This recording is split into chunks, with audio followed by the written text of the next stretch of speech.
the presence of sporting greatness, history has been made tonight by Ronnie O'Sullivan. Absolutely incredible. Your sixth world title, and now you are tied with Reardon and Davis. Amazing.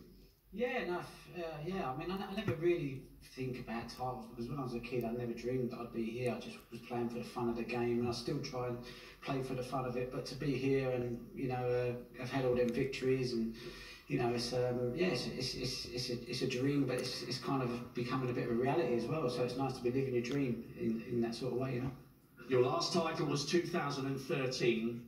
Was there a spell during those years where you thought you might never get your hands on the Silver Lady again?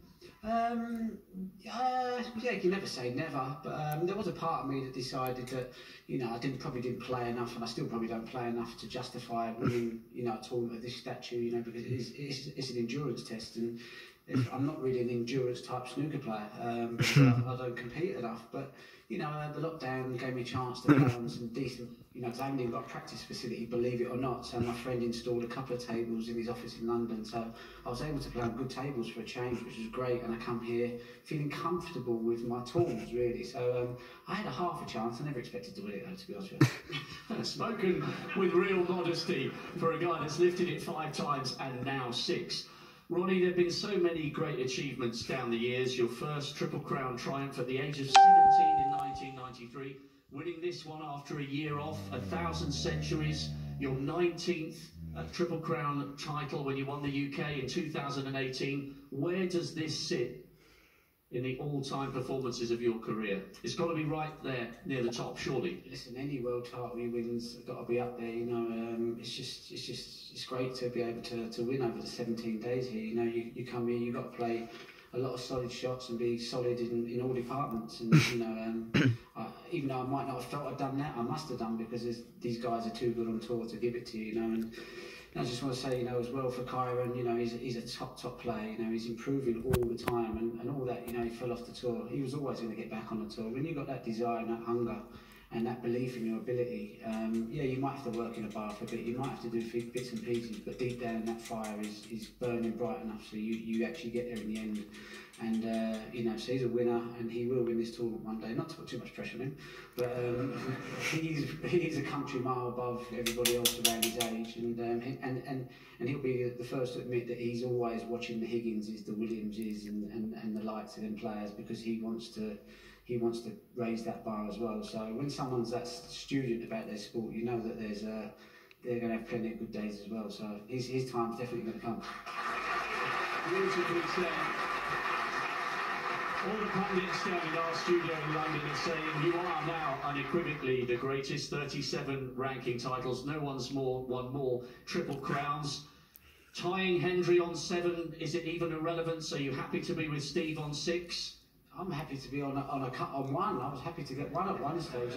2 was great, and once I hit 4, I went, I can call myself like one of the greats, because all the greats seem to have done it. I look at John Higgins and go, he's a great, so if he's won it 4 times, that's what you've got to do to be a great. Probably put Mark Williams in there, just about. But I'll put it at 4. So anything above 4, you've got, you're in that sort of fantastic company, I suppose. But I think 30s. The way I look at it is though, like, it's with the records with Hendrix. Like, if I played more tournaments in to get there, I think who got there first? I'm not sure, so you'll have to ask some of the stats. But I'm always, if I played 1,000 tournaments and he's only made 500, and I'm just about beating his records, then I'd rather have Stephen's CV. Do you know what I mean? So you'll have to get your statistic book out for that. But I suppose my thing has been longevity. I go in and out of form, my mind can wander sometimes, but then I just get a little bit of a taste for it. If you come on, let's see if you still got it, and start to try and have a go again, like I have done this tournament. And just finally, a word for your fans. They have followed you for decades. This is a very difficult time for so many people. Yeah. Once again, they have turned out in great numbers. This has been a journey not just for you, but for everybody who supported you, and it must give you great pride that you've given people something to focus on other than the virus over the last 17 days. Yeah, well listen, I want to thank my sponsors as well, Affinity. They've been fantastic, without their support, without 19.com support, I wouldn't be able to put the hours in and sacrifice some of the things I had to sacrifice, because like Kyron says, we all need support. We play snooker, but it's nice to have people around you that are able to support you through that, so you can make it such a comfortable ride.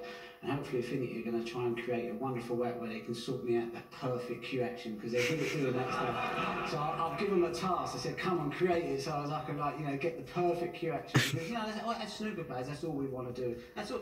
Listen, when you're putting 5 or 6 hours in a day, it's not because you like the sound of the ball hitting the back of the pocket. It's like, can I be in it straight enough so as when I come and play under pressure, it stands up. And that's why we put all the hours in, not because, you know, we'd rather be sitting there watching Match of the Day, to be honest, or watching you off, hanging off of some boat, interviewing someone while he's doing the rowing. You know? Well, that was a long time ago, as was your first major triumph. 27 years of longevity, ladies and gentlemen. There is only one Ronnie O'Sullivan.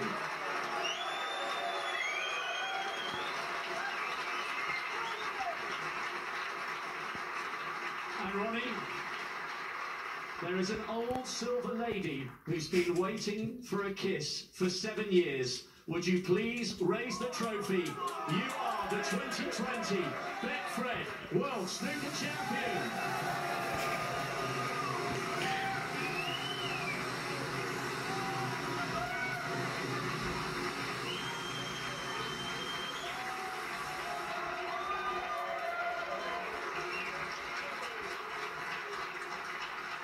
Congratulations, Ronnie.